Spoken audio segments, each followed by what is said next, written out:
কিন্তু আমরা কি দোষ করেছি? আমাদের তো আমরা সবাই হতাশা হয়ে আছি, আমরা মানসিকভাবে বিপর্যস্ত হয়ে পড়ছি। অনেকে লোন নিয়ে পড়েছে, তাদেরকে ব্যাংক থেকে প্রেসার দিচ্ছে, আমাদের এখনো নিয়োগ করা হচ্ছে না।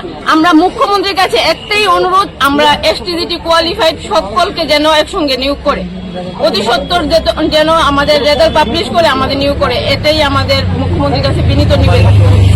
আমাদের অনেকের বয়স অবালিজ হয়ে যাচ্ছে, সবাই একদম হতাশে ভেঙে পড়ছে। সকলকে নিয়োগ করার জন্য মুখ্যমন্ত্রীর কাছে আমাদের একটি নিবেদন।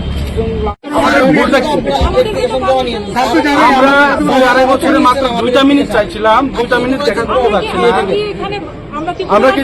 আমরা কি এখানে সন্তান না?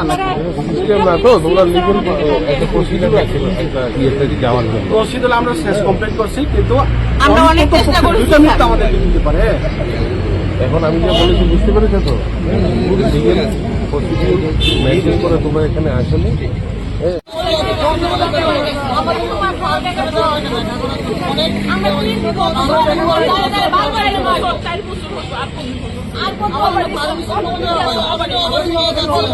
আমরা যদি